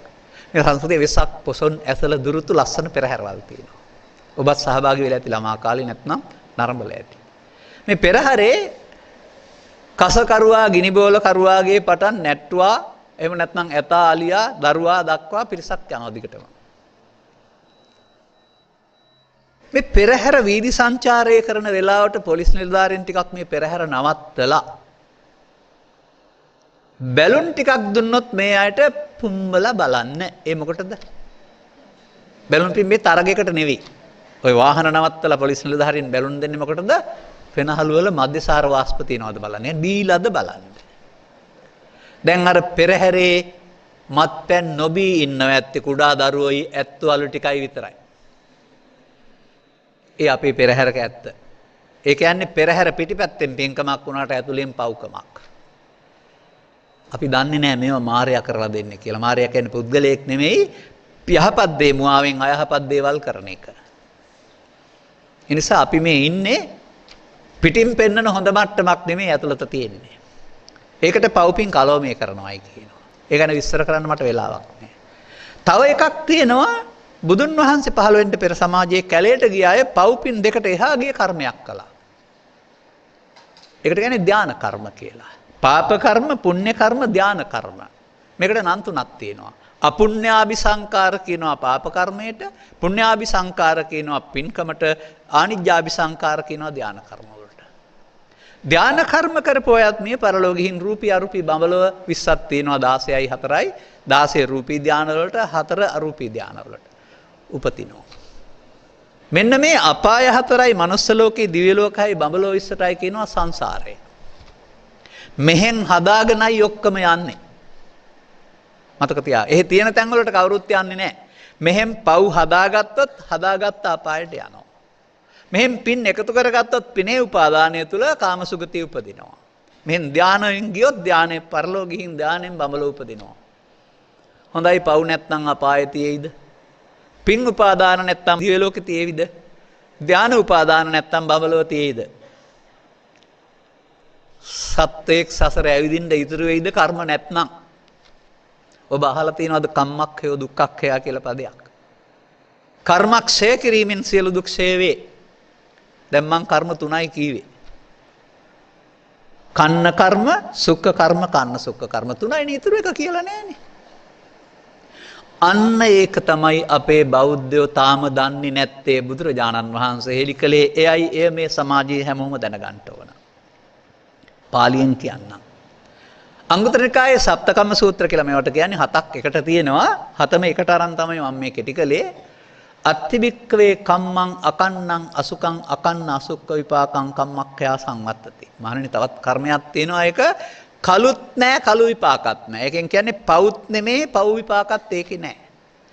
පිනුත් නෙමේ පින් විපාකත් නෑ. ඒ පින් කියන වචනට එහා ධානය ගත්තත් කමන්නේ. ධානත් නෙමේ ලෞකික ධාන විපාකත් නෑ. ඒකට කියනවා කර්මක්ෂය කිරීමේ කර්මය. පාප කර්ම, පුණ්‍ය කර්ම, ධාන කර්ම සියල්ල ක්ෂය කිරීමේ කර්මයක් ත්‍රිපිටකේ උගන්වනවා. කර්මක්ෂය කිරීමේ කර්මය. අන්න ඒක තමයි අපාය යන්නේක වළක්වන්න ඕන නම්, දිව්‍ය ලෝක යන්නේක වළක්වන්න ඕන නම්, බඹලෝ යන්නේක වළක්වන්න ඕන නැත්නම් සසරෙන් මිදෙන්න ඕන නම් කරන්න ඕන දේ. මං සංසාරයටයි නිර්වාණයටයි වචන දෙකක් කියලා දෙන්න අර්ථයක්. මතක තියාගන්න. දරුවන්ගේ අභියෝගයන්ට මුහුණ දෙන්න වර්තමාන බෞද්ධ ගුරුවරුන්ට බෑ. උන්ට තේරුමක් නැහැ. මොකද උන් පොතපත දැනුම විතරයි තියෙන්නේ. නමුත් ඔබ මේවා දැනුවත් වෙලා යන්න බුද්ධිමත් දරුවන් බේර ගන්න ඕන. සාර කියන්නේ සාරවත්. සාර විට කාලය පිනනේ. සිංහලෙනුත් සාර, පාලියෙනුත් සාර. සාර කියන්නේ සාරවත්. සාර පදයට සං එකතු කරලා තමයි සංසාර හදලා තියෙන්නේ. සංපදේ කොහොමද අපිට සිංහලට ඇවිදින් තියෙන්නේ? සංවර්ධනය. ගමක ජලයේ විදුලිය දුරකථන මහා මාර්ග සියල්ල වර්ධනය කියනවා. ඔක්කොම එකතු කරනවට සං කියනවා. සංවර්ධනය එක්ව වැඩි දියුණු කිරීම. අම්මයි තාත්තයි දුවයි පුතයි බෑනයි ලේලි ආච්චි සීයයි සියලු දෙනා එක ගෙදර සාමයෙන් සමගියෙන් වාසය කරනවා. දේවෝ දේවියා සද්දින් සංවසති. සං එක්ව වාසති වාසය කිරීම. වෙනත් සරල භාවිතා නොකරන අර්ථයකට සමාජය යොදාගත්තට ඇත්ත සිද්ධිය වසති වාසය කිරීමයි සං එක්ව වාසය කිරීම. සංපදයේ තේරුම එකතු කරනවායි කියන එක. දැන් සංසාර කියන්නේ එකතු කරනවා සාරයි. එකතු කරන එක සාරයි. මොනවද අපි එකතු කරන්නේ? අන්න කර්ම විපාක විශ්වාසයක් නැති පුද්ගලයා සුරාවසූදු දුරාචාරයේ ජාතිය වනසන වැඩකට ගිහිල්ලා පව් එකතු කරනවා. ඒ නිසා ඔහුට පව් සාර. ඔහුගේ සාර පව්. පව් කරන්න හදන්නේ දුක් විපාක දෙනවායි කියලා කර්ම විපාක විශ්වාස තියෙන කෙනා ඊට පස්සේ පුද්ගලයෙක් වශයෙන් යහපත් කර්ම කරනවා. ඔහු පින්සාර. කැලේට ගියායේ පව්පින් දෙකට එහා ගිය සුවයක් හොයනවා. පව්පින් අරමුණට එහා ගිය සිත තුළ සාන්ත සමාධියක් හදාගෙන කර්ම ඈත් කරලා. එතකොට ඔහුට ධානයක් උපදිනවා. ලෞකිකයට යනවා ධානසාර. පවෙන් පරලෝ ගියාම හතර අපාය, පිනෙන් පරලෝ ගියාම සප්තකාම සර්ගය, ධානයෙන් පරලෝ ගියාම බඹලෝ විස්ස. පව්සාර, පින්සාර, ධානසාර සමානයි සංසාර. පව් කළස් සසර ඇවිදින්න ඕන, පින් කළස් සසර ඇවිදින්න ඕන, ධාන වලස් සසර ඇවිදින්න ඕන. එහෙනම් ඒක බුද්ධ ආගමද? බුද්ධ ආගම වෙන්න පුළුවන්, බුද්ධ ධර්මයේ නෙවෙයි. මට ඔබට වෙනත් දෙයක් කියන්න තියෙනවා කිව්වේ ඒකනේ සම්ප්‍රදායික භික්ෂුවක් නෙවෙයි මම.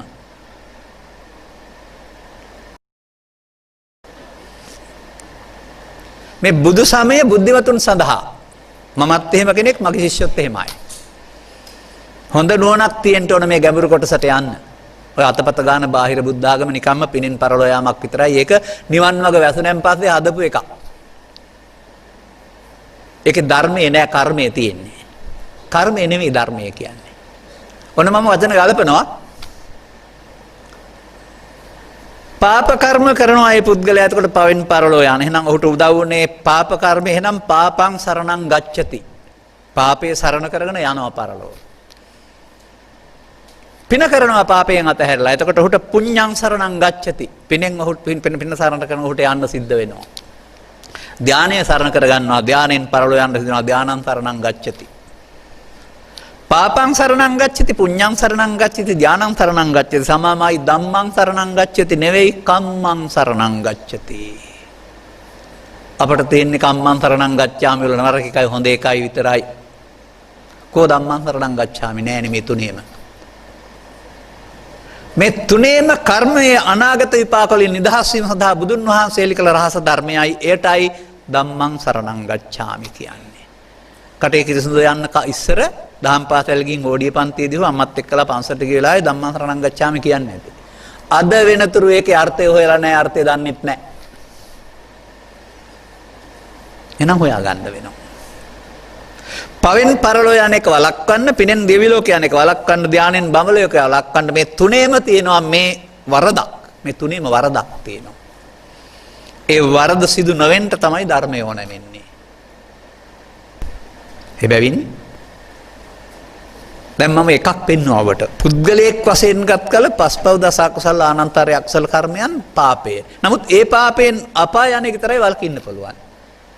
දැන් බුදුන් වහන්සේ මේ දේශනා සූත්‍රයේ වදාළනවා සබ්බ දුක්ඛා පමුංචති. උන්වහන්සේ වදාළ පරිදි පාපයෙන් නිවත් වෙන්න පුළුවන්. ඔන්න මේ ටික අල්ල ගන්න හොඳට. ඒ වගේ මේක තේරුම් ගන්න. නමුත් ඓතිහාසයේ ඉඳලම සිද්ධාර්ථ කියන තැන ඉඳලම එහෙම නැත්නම් කාකවන්න තිස්සත් කියන තැන ඉඳලම අම්කුසි අර්ථයක් ඇති නන්නේ තියෙන්නේ. කාකවන්න තිස්ස කියන්නේ මොකද්ද? ඕගොල්ලෝ නම් කාවන්තිස්ස කියලා නෑ කාවන් නෙමෙයි කාක කියලා තියෙන්නේ. කාකවන්න කාක්කගේ කළු පාට තියෙන තිස්ස. ඒ කියන්නේ කළු ඇතියා. අපි තමයි කාවන්තිස්ස කියලා කියන්නේ. දැන් ඔය අජාසත්ත කීවට අජාසත්ත නෙවෙයිනේ නම. අජාත සත්තු. අජාත කියන්නේ නූපන් සත්තු කියන්නේ සතුරා. ඇයි? බිම්සර දේවිය ඉන්න මේ දරුගැබක් දරාගෙන ඉන්න කාලේ දොළ දුකක් උපදිනවා. මොකටද? ලේ බොන්න. ලේ දෙන්න කෙනෙක් නැහැ. පියා මොකද කරන්නේ? උරහිස පනලා ලේ දෙනවා. නැකත් ඇදුරන් උපන් වෙලාවේ කුමාරයාගේ පැටිකිරිය හොයලා බලනවා. පෙඩ් ඉග්‍රි අපි කියන්නේ පැටිකිරිය කියලා. එතකොට හම්බ වෙනවා උපදින්නටත් පෙර තාත්තගේ ලේ බීපු එක. ඇයි අර උරහිස පනලා ලේ බීලා තියෙන මේ ආසාවටනේ. ඒ නිසා උපදින්නටත් පෙර අජාත සතුරු බැවින් ලේ බීපු බැවින් සතුර සත්තු. අජාත සත්තු තමයි ඇත්ත නම. අර තයන්න කපපම අජාසත්ත කියන එක නෑ. ඔය වගේ වැඩක් තමයි බුද්ධ ධර්මයටත් අපිට වෙලා තියෙන්නේ. යම් යම් දේවල් අඩු වෙලා ලොප් වෙලා. එහෙනම් මම ඊටු ටිකට දැන් එනවා. මෙය නෙමෙයි බුදුන් වහන්සේ වදාළ පාපේ කියන්නේ මීට වඩා ගැඹුරු කරුණක්. බලමු අපි කුතුහලශාලා සූත්‍රය අරගෙන. කුතුහලශාලා කියන සූත්‍රයේදී වච්චගොත්ත බමුණ බුදුන් වහන්සේට තර්කයක් ඉදිරිපත් කරනවා. මේ ශාලාවට කුතුහලශාලාවට විවිධ නායකයෝ ආගමික නායකයෝ එනවා. ඔවුන්ගේ ගෝලයේ උපන් තැන් කියනවා.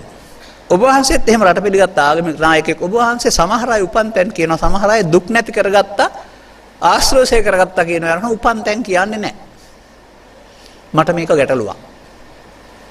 ඔව් ඔබ සැක කරන ඕන තමයි සැක කරලා තියෙන්නේ කියලා බුදුන් වහන්සේ උත්තරයක් දෙනවා. මෙන්න මේක පාඩම් කරගන්න. ස උපාදානස්සකෝ අහං වච්ච උප්පත්තිං පඤ්ඤාපේමි නෝ අනුපාදානස්ස. අයත් කියනවා ස උපාදානස්සකෝ අහං වච්ච උප්පත්තිං පඤ්ඤාපේමි නෝ අනුපාදානස්ස. වච්චගොත්ත පිරිවැජිය උපාදාන සහිත කෙනාට මම උත්පත්ති පනවනවා. උපාදාන නැත්නම් උත්පත්ති පනවන්නේ නැහැ. දැන් මම කතා තුනක් කියනවා ඔබ ඉස්කෝලේ යන කාලේ ඉගෙන ගත්ත. පොඩි කෙටියට කියන්නේ. චුන්දසූකරික ඌර මරලා පාපේ උපාදාන කරගෙන පාපයෙන් පරලෝ ගියා හතර අපායට. මට්ටකුණ්ඩිල් දිව්‍ය පුත්‍රයා අසනීපෙලා දාලා ඉන්නවා පිලේ. ගෙදර තියෙන සල්ලි පෙනේ කියලා බලන්න එන කට්ටියට මසුරා.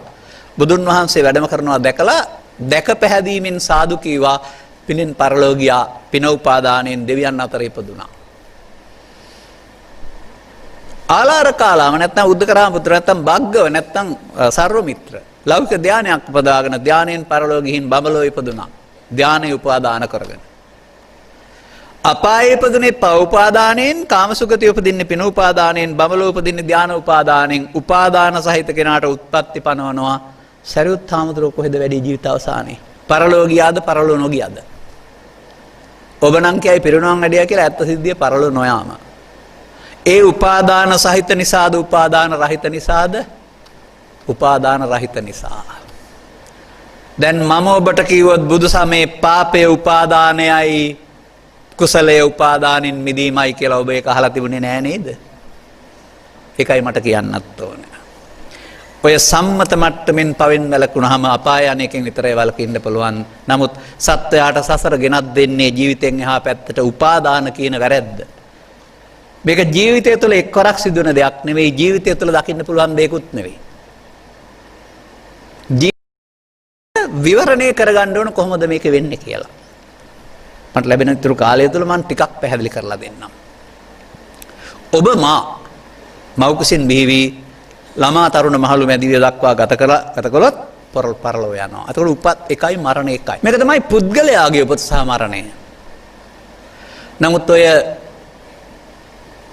ආදරයෙන් පෙරදිලා හරි නැත්නම් තවත් මොකක් හරි වේදනාවක් විඳින කෙනෙක් ඔතන ඉන්නවා නම් කවුරු හරි නැතු එහෙම ඉන්න එපා කියලා මම ප්‍රාර්ථනා කරනවා. කාමරයට වෙලා හරි ගෙදරට වෙලා හරි හිතින් දසදහස්වර මැරෙන අය නැද්ද? හදවතින් 100,000ක් උපදින මැරෙන අය නැද්ද? අන්න ඒ වගේ බුදුරජාණන් වහන්සේ වදාරනවා අපි ළඟ උපත් විශාල සංඛ්‍යාවක් සහ මරණ විශාල සංඛ්‍යාවක් තියෙනවායි කියලා. බලන්න මම මේ කියන කාරණා ඔබට තියනවා කියලා මට වගේම පුද්ගලයා යන බුදු සමයේ ඇස කන නාසය දිව කය කියනා වූ දොරවල් පහේ සහ මේ පහෙන් ගන්නා වූ අරමුණු සහිත මනෝද්වාරයක එකතුවයි. අන්න අපි බෙදනවා පුද්ගලයා. ස්ත්‍රී පුරුෂ කිහිප ඇදි ભેදයක් නැහැ, ආගම් ભેදයක්ුත් නැහැ, ජාතික ජාත්‍යන්තර ભેදයක්ුත් නැහැ, ඔක්කොටම එමයයි. හැමෝටම ඇහැට පේන්නේ රූප, කනට ඇහෙන්නේ ශබ්ද, නාසයට ඇහෙන්නේ ගඳ සුවඳ, දිවට දැනෙන රස, කයට ඇහෙන්නේ පහස, හිතට දැනෙන අරමුණු. ඒකට ભેදයක්ුත් නැහැ. පස් දොරට පස් අරමුණු පස් දොර ආශ්‍රයෙන් ගන්නා වූ මනෝලෝකයට ඒ සියල්ල එනවා. පස් දොරේදී ඉදිරියෙන් තියෙන හේතුවක් උදව් වෙනවා මේ අරමුණු එන්න. ඉදිරියෙන් තියෙන හේතු නැතත් මේ අරමුණ එන බව පේනවා, කල්පනා වෙනවා, හීනෙ පේනවා කියන්නේ බාහිර හේතු නැතුව සිතට එන එක. මෙහෙම අපි යනු දොරවල් 6ක උත්පත්තියක්. දොර 6ක එකතුවක්. ඇසෙන් කනට, කනෙන් නාසයට, නාසයෙන් දිවට, දිවෙන් කයට, කයෙන් සිතට අපේ අරමුණු මාරු වෙනවා. මම කිව්ව ආකාරයට නෙමේ අපිළිවෙලට මාරු වෙනවා. එතකොට මේ මාරු වෙනවා කියන එකේ තේරුම ඇසෙන්ගත් අරමුණ මිය යන විට කනෙන් අරමුණක් එනවා. කනෙන්ගත් අරමුණ මිය යන විට නාසයෙන් අරමුණක් එනවා. නැත්නම් නාසයට ගන්ධය එන විට දිවෙන්ගත් අරමුණ මිය යනවා. කල්පනාවක් එන විට පස්දොර අමතක වෙනවා. කල්පනාවෙන් මිදෙනට පස්දොරට පේනවා. බලන්න අපි අරමුණෙන් අරමුණට යන්නේ නැද්ද කියලා. මෙන්න මේ අරමුණෙන් අරමුණට යන ගමනට බුදුන් වහන්සේ වදාරනවා මොහොතක් මොහොතක් පාසා සිදුවෙන ඉපදීම මැරීම කියලා. අපට ඊයට යන්න බෑ. අපට හෙටට යන්න බෑ. උපයන සහතිකේ ඔබට 21ක් මට 65ක් කියවට ඒකට යන්න බෑ දෙපැත්තට ආපහු. අපි දැන් විතරයි නේද ජීවත් වෙන්නේ. අද උදේ ඔබ හිටියේ නේවාසිකාගාරයේ, දැන් මෙතන ඉන්නේ දවල්ට කැමට ඉතින්ට ආවේ. ඒ මොහොත විතරයි නේද අපි පාවිච්චි කරන්නේ. මේ මොහොතක ජීවිතය නේද වරදින්නේ සහ හදා ගන්න තියෙන්නේ. ඒ මොහොත හඳුනා ගන්න ඕන නේද? පන්සිල් වල, අටසිල් වල, දසසිල් වල, උපසම්පදා සිල් වල මේ මොහොත උගන්වන්නේ නැහැ නේද? අන්න එතනයි රහස තියෙන්නේ. අපි පුද්ගලයන් වශයෙන් සංවරයෙන් ඉගෙන ගන්න ඇරුණා බුදුරජාණන් වහන්සේ වදාළ ආර්ය සත්‍ය සංවරයට ප්‍රවිෂ්ඨ වෙන්න අපට මං පෙරුණේ නැහැ පාසල් දහම් පාසල් අධ්‍යාපනයේ දෙකේම පිරිවෙන් අධ්‍යාපනයේ. ඒ නිසා අපට ආර්ය සත්‍ය සංවරය එහෙම නැත්නම් මේ බුදුන් වහන්සේ වදාළ පාපයේ දැක, පාපයේ ලාමකයේ වශයෙන් දැක, පාපයෙන් ඉවත් වීම තේරෙන්නේ නැහැ. මේ ඇහැට හමු වෙන රූපය, කනට හමු වෙන ශබ්දය, නාසයට හමු වෙන ගන්ධය ධර්මයේ විග්‍රහ කරන්නේ අපි දන්නවට වඩා ගැඹුරු අර්ථයකින්.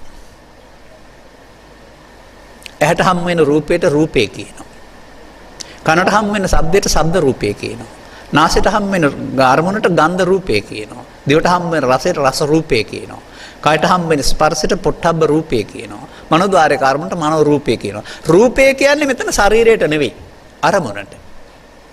අපේ බොහෝ දෙනෙක් හිතන් ඉන්නවා බුදුදහමේ රූප කියන්නේ ශරීරය කියවයි කියලා. ශරීරයේ රූප කියනවා වෙනම, නමුත් රූප වේදනා සංඥා සංකාර පහේ ස්කන්ධ පහේ රූප කියන්නේ ශරීරයට නෙවෙයි. එහෙනම් ඇසට හම්බ වෙන රූපය අපි හතුරා මිතුරා වශයෙන් විඳිනවා. කනට හම්බ වෙන ශබ්දයත් මිහිරි අමිහිරි වශයෙන් විඳිනවා. දිවට හම්බ වෙන රසයත් රසතිත්ත වශයෙන් විඳිනවා. ඒ කියන්නේ අපිට මේ විඳීම් තුනක් තියෙන ඕනේ අරමුණක. සැප වශයෙන් විඳී, දුක් වශයෙන් විඳී, උපේක්ෂා වශයෙන් විඳී. ඒ ඕන එකක් ඉන්න පුළුවන් කෙනෙකුට වේදනා. ඒකට තමයි වේදනා කියන්නේ.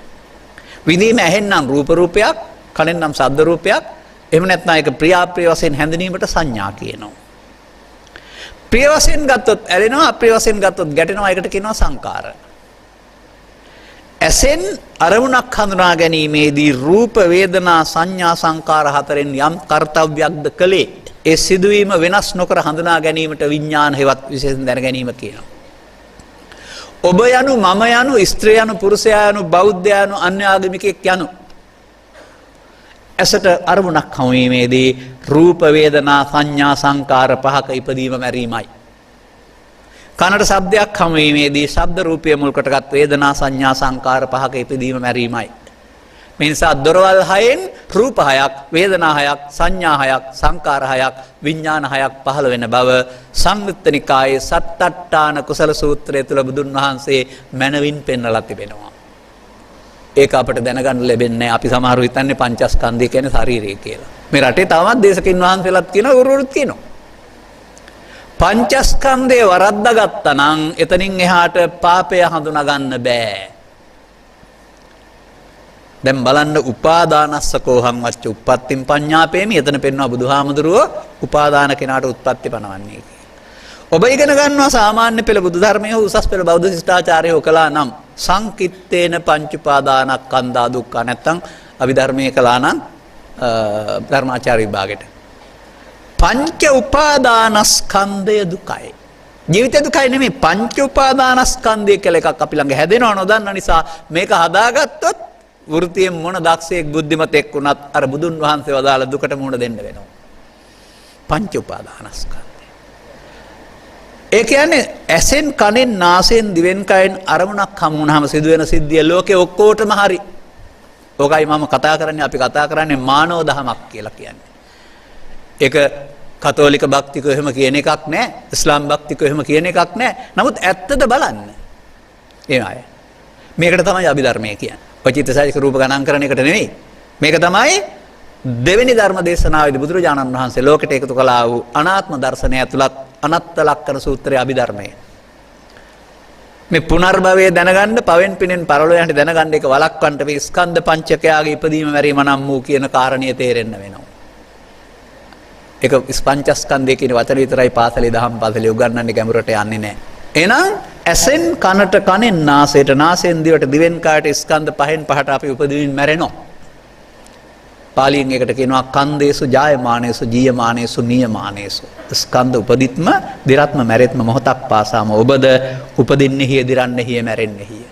මෙන්න මේ මොහොත තමයි අපේ ජීවිතේ පවතින්නේ කොච්චර කල් ජීවත් වෙනවා කිව්වත්. මේ මොහොතයි අපි පවෙන් වරද්දාගන්නේ, පිනෙන් සසරට බැඳෙන්නේ, ධානයෙන් සසරට බැඳෙන්නේ. තුනෙන්ම සසරට බැඳෙනවා. බැඳෙන්නේ පව නිසා නෙවෙයි, පව උපාදාන නිසා, පින නිසා නෙවෙයි, පින උපාදාන නිසා, ධාන නිසා නෙවෙයි, ධාන උපාදාන නිසා. ඕනෑක උපාදානය තුලමයි කෙනෙකුට ජීවිතෙන් එහා පැත්තට පැවැත්මක් කරන් වෙන්නේ.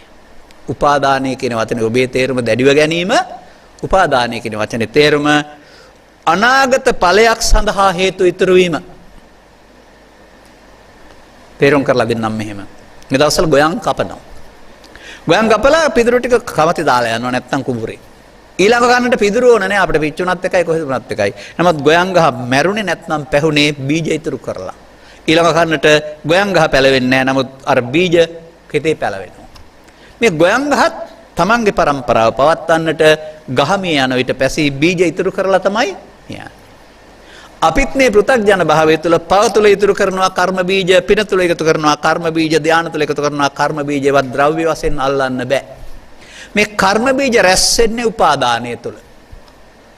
ඒ නිසා බුදුන් වහන්සේ වදාහරනවා උපාදානයේ බයං දිස්වා ජාති මරණ සම්භවේ. සත්වයාට ජාති මරණයක් දෙන්නා උපාදානයේ බියක් වශයෙන් දැක අනුපාදාය මුච්ඡන්ති. ඔබට උපාදානයෙන් ජීවිතය තුළ මිදෙන්න පුළුවන් නම් ජාති මරණ නැහැ. එහෙනම් ඔබ කවදා හරි ඉගෙන ගන්න ඕන බුදු සමයේ ආර්ය සත්‍යයේ පාපේ යන උපාදානයයි එක ස්කන්ධ පංචකය තුළ සිදු වෙන්නේ.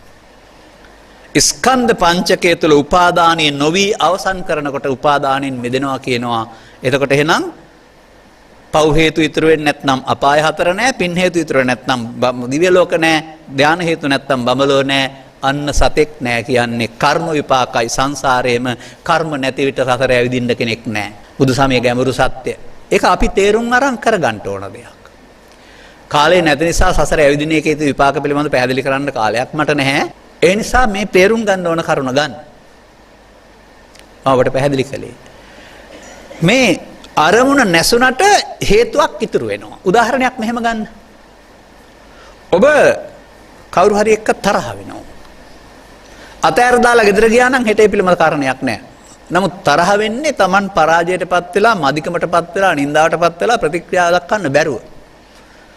යාළුවෙක් එක්කලා ඇවිදින් හරි මම අදින්නම්කෝ අංචියක්, අමරන්නම්කෝ ගුලියක් කියලා තමයි අතාරින්නේ. අන්න ඒකට තමයි උපාදානය කියන්නේ. එහෙම තිබ්බ නිසා නේද හෙට හෝ අනිද්දාට අර යාළුවා දකින්නකොට විරුද්ධවාදියා දකින්නකොට තරහ එන්නේ. ඒක තමයි නැවත ඉපදීම. මෙහෙම තියෙන ඕන එකකින් උපාදානය වෙනවා. ඒක නැවත උපදිනවා. මෙලොව වශයෙන් ගත්තාම ඒකට කියනවා ප්‍රවෘත්ති විපාක, පරලොව වශයෙන් මෙන්න මේක තමයි ප්‍රතිසන්දි ලබා දෙන්නේ. ඒ නිසා මේක ද්‍රව්‍ය නෙමෙයි, ඒකයි ඒකට අවිද්‍යා පත්‍ය සංඛාරා කියන්නේ. අවිද්‍යා පත්‍ය සංඛාරා කුසලයේ කියන කට්ටිය අත උස්සන්න කවුරු හරි බුද්ධ ආගම ඉගෙන තියෙනවනම් කවුරුත් අත උස්සන්නේ නැහැ නේද? ඒක තමයි බුදු සමයේ අකුසලය. අවිද්‍යා නිරෝධයෙන් සංඛාර නිරෝධයේ කුසලයයි මේ මිනිසුන් ජීවිතය තුළ කරන්න ඕන දෙයක්. අවංක මිනිසුන්, අහිංසක මිනිසුන්, ආදරණීය මිනිසුන්, සමාජයට ආදරණය කරන මිනිසුන්, සමාජයේ වනසන් නැති මිනිසුන් හැදෙන්නේ කර්ම විපාක විශ්වාසය තුළ පාපයෙන් බැහැර වීමෙන්. ඒක සම්මත සත්‍යයේ පියවර. දෙවෙනි පියවර උපාදානෙන් බැහැර වීමේදී උපාදානෙන් බැහැර වීම තමයි භාවනාවෙන් කෙරෙන්නේ. විදර්ශනා කියන වචනේ පාවිච්චි වෙන්නේ. ඒකට වෙනම මහාන වෙන්න ඕනේ නැහැ, රැකියාව අතාරින්න ඕන නැහැ, කැලේට යන්න ඕන නැහැ. වර්තමාන මොහොතේ ඔබ කැමති ඕනෑම යහපත් දෙයක් කරන්න. අරමුණ අල්ලා ගැනීම උපාදානයයි, අරමුණ අල්ලා නොගෙන අවසන් කිරීම උපාදානෙන් මිදීමයි. මේකට වචන දෙකක් ත්‍රිපිටකේ උගන්වනවා. නැවත උපදින්න හේතු ඉතුරු කොට අවසන් කරන එකට කියනවා අවශේෂ නිරෝධය. අවශේෂ කියන්නේ ශේෂ ඉතුරු වෙනවා. ඒකට තමයි පමාව නැත්නම් පාපය කියන්නේ. තේරුම් ගත්ත පුද්ගලයා නිර්වශේෂ නිරෝධයට යනවා. හේවත් හේතු ඉතුරු නොකර අවසන් කරන්න. ඒකට විදර්ශනා වැඩි මෙහෙවත් භාවනාව කියනවා. එතකොට ලෝභයේදී, දේශයේදී, මෝහයේදී ලෝභක්ඛේ නිබ්බාණං, දෝසක්ඛේ නිබ්බාණං, මෝහක්ඛේ නිබ්බාණං නිවීම කියන්නේ ලෝභ දේශ මොහ ඉස්සුනහම. ඒ වුණාට අපේ අම්මලා, අපේ තාත්තලා සමහරට ඕගොල්ලෝ රහත් වෙලා උඩින් යනතුරු බලන් ඉන්නවා. මම ත්‍රිපිටකේ දැක්කේ නෑ ආකාශේන ගච්ඡන්ති තීති අරහන්තෝ කියලා. මම වචනයක් හැදුවා ඒ. මේ ආකාශයෙන් යාමට නිවන හෝ රහත් බව කියනු නොලැබේ. එහෙම කියලා නෑ ත්‍රිපිටකේ. අපි හිතන්නේ උඩින් යන්න පුළුවන් වෙනවා. ඒ ඉතින් දේවදත්තත් උඩින් ගියාද ආපහු බුදුන්ට හතුරුකම් කරලා. ඒවා පිරිහෙන ධානය කියන්නේ ඒකයි. උඩින් යන එක වෙනම කාරණයක්. ගියා අපායනේ. මේ ආශ්‍රව ෂේ කරගත්තොත් එහෙනම් පරලෝ යන්න කෙනෙක් නැහැ. ඒ නිසා ආකාශේන ගච්ඡන්ති තී අරහන්තෝ හෝ නිබ්බාණං නෙවෙයි. ලෝභක්ඛේ නිබ්බාණං, දෝසක්ඛේ නිබ්බාණං, මෝහක්ඛේ නිබ්බාණං. මේ ලෝභ, දේශ, මෝහ කියන්නේ බුදු සමයේ මමයි. ඔබේ මම කයයි, ඔබේ නම කයයි, ඔබට අම්මා තාත්තා කතා කරයි පුතේ කියලා ඒක සම්මුතියක්. නමුත් බුදුරජාණන් වහන්සේ ඒ මොහොතේ එන හැඟීම අල්ලා ගැනීමෙන් මම හැදෙනවා. උපාදා පරිත්තස්සනංචෝ භික්ඛවේ දේසිස්සාමි අනුපාදා පරිත්තස්සනං. මහණෙනි අල්ලා ගැනීමෙන් තැවුල දේශනා කරමින් නැත්නම් තැවුලක් නැහැ. මඤ්ඤමානෝකෝ භික්ඛු බද්දෝ මාරස්ස. ඔබ යමක් මමත්වෙන් ගන්නවා, ඒ නිසා හේතු ඉතුරු වෙනවට කියනවා මායයට බැඳෙනවා. එනම් පින් සිදුවීමත් මායයට බැඳීමයි, පව් සිදුවීමත් මායයට බැඳීමයි, ධාන කුසල් සිදුවීමත් මායයට බැඳීමයි. අමඤ්ඤමානෝ මමත්වෙන් ගන්න නැත්නම් මායයෙන් මිදෙනවා. ඔන්න මඤ්ඤමානෝ පාපයයි, අමඤ්ඤමානෝ කුසලයයි. එහෙනම් ඔබට පව මමත්වෙන් ගන්න පුළුවන්, පින මමත්වෙන් ගන්න පුළුවන්. පින හොඳයි, නමුත් මමත්වෙන් ගන්න එකේ වැරද්ද. ධාන මමත්වෙන් ගන්න කට්ටිය තමයි ලෞකික ධානලාභීන් කියන්නේ. එහෙනම් සසරේ බැඳීමෙන් නිදහස් වෙලා. අන්න දැන් පාපම් පාපකතෝ පස්සතාති. ඒක දේශනාවෙන් තේරෙනවා කියලා මම කියන්නේ නැහැ. අන්න අර සතුන් මැරීමේ පාපයට එහා ස්කන්ධ පංචක තුළ අරමුණේ ඇලීම තුලින් හේතු ඉතුරු වීම අවිද්‍යා පත්‍ය සංඛාරා පාපයයි. දැක්කනම් මේක පාපය කියලා මෙහි නොඇලෙන්න. එහෙනම් උපාදානයෙන් මිදෙන්න වෙනවා. ඔන්න අවුරුදු 20න් පස්සේ 40 60 වෙනකොට කරන්න ඕන දේ. විවාහය සඳහා නම් මෙන්න මේ අදහස් දෙක ගැලපෙන සම අදහස් ඇතියයි ඉන්න ඕන. ඔබේ හිතේ තියෙනවා නම් සිහින ලෝකයක් පෙම්මතක් හෝ පෙම්මතෙක් හෝ පෙම්මතියෙක් පිළිබඳව ඌ සැබෑ ලෝකේ නෑ. ඔය මං හොයපු කෙනා නෑ කියලා අවුරුදු 5කින් 10කින් කියාවේ එයා නෙමෙයි මට හම්බෙලා ඉන්නේ. පිටින් බලන කෙනා ඇතුලේ නෑ. ඒ ලෝභ දේශ මොහ එකතු වෙන්නේ. ධර්මයේ ගැඹුරුන ජීවිත තේරෙන ජීවිතය තුළ විතරයි සාර්ථක විවාහයක් තියෙන්නේ මතක තියාගන්න. නැත්නම් එහෙම ඔබ බලාපොරොත්තු වෙන කෙනා නෙමෙයි ඇතුළතින් මේ ලෝභ දේශ මොහ තියෙන්නේ. විවාහයේදී පමණයි එකතු වෙන්නේ. එදා ඉඳලා දෙන්නට දෙන්නා හදවතින් ඈත් වෙන එක මේ සමාජයේ කේද වාචකයයි. අපි ඒකට කැමති නෑ. අපි විවාහයට කැමතියි ඔබ. හැබැයි අපි කැමති විවාහයේ කිරියෙන් පැනියෙන් නැත්නම් සාමෙන් සමගින් සමාදාන ගෙවනවා දකින්න ඒකට ධම්මං සරණං ගච්ඡාමි ඉගෙනගෙන ඉන්න. දෙන්නගේ අදහස් ගලපගෙන ඉන්න. ඕනෑකකදී කැත්තට පොල්ල යන්නේ නැතුව සමාව දීලා අතහැරලා දාලා ඉස්සරහට ජීවත් වෙන්න පුළුවන් වෙන ජීවිතයකට තමයි ජීවිතයක් විඳින්න පුළුවන් වෙන්නේ. අනිත් පැයට ජීවිතේ විඳවන්න වෙනවා. ඒ නිසායි මං කියේ ඔබ පතන සුන්දර ලෝකය රැකියාව තුළ විතරක්ම නම් නෑ. ඒක වැටපො විතරයි හම්බ වෙන්නේ. අර අපේ ගමේ ඉන්නවා අඩි ඉගෙන ගත්ත ළමයි නැති ළමයි. ඒ මනුස්සයාට ඔය 1500 තේරෙන්නේ නෑ. එයා කියන්නේ මොනරු කොළ කියලා. කවුරු හරි දීපුවාම. මොනරු කොළ විතරක් හම්බ වුණාට නම් ජීවිතේ හරියන්නේ නෑ. දැන් ඉතින් මොනරු කොළ 70 80 ලබන අය ඉන්නේ මේ ලෝකේ 200 300 ජීවිතේ හරියන්නේ නැහැ. නමුත් බිරිඳට වෙඩි තියලා මරලා එක්ක දික්කසාද කරලා. ඒ නිසා තමයි අර්ථයෙන් ධර්මයෙන් අනුශාසනා කිරීම කියන එක සමාජයට අවශ්‍යයි. ඔබ කවුරු වුණත් ඔබ ස්කන්ධ පංචකයාගේ ඉපදීම හැරීම තේරුම් අරගෙන ඒක තුල උපාදානය වෙන එක දුකටපත් වෙන කාරණේ බව තේරුම් ගන්න පුළුවන් නම් උපාදානය කරගන්න නැති ජීවිතයකට ඔබ වර්තමාන මොහොත පාවිච්චි කරන්න ඕන රැකියාව කරමින්න. මේ කතාව හරි සුන්දර දෙයක්. ඔබ දන්නා වූ අර සූසට බරෙන් සැරසී බුදුන් වහන්සේ වතේනන්නා වූ පංච කල්යාණී හේවත් විසාකාව දිනක් සුදුද කළුද කියන්න දන්නේ නැහැ මම තෙත ඇඳුම් ඇඳගෙන කෙස් වලින් තෙත බේරෙමින් බුදුන් වහන්සේ යමුට එනවා. ඒක බුදුන් වහන්සේලාත් විමතියට කාරණයක් ප්‍රශ්නයක්. එබැවින් මෙසේ පැමිණීමට හේතුව ඇයිදයි කියලා අහනවා. ස්වාමීනි මට හිතුව මිනිබිරියක් මිය ගියානේ. මේ මිනිබිරියක් මිය ගියාව නිසා ඇති වුණා වූ පියුප් එකේ දුක්ඛය මේ. ඔන්න බුදුන් වහන්සේගේ දක්ෂතාවය බලන්න. පාංශුකූලේ කවද්ද දැන් තියෙන්නේ කියලා අහලා නැහැ. එහෙමනේ අපේ අය නම් පන්සලට ආවම අහන්නේ.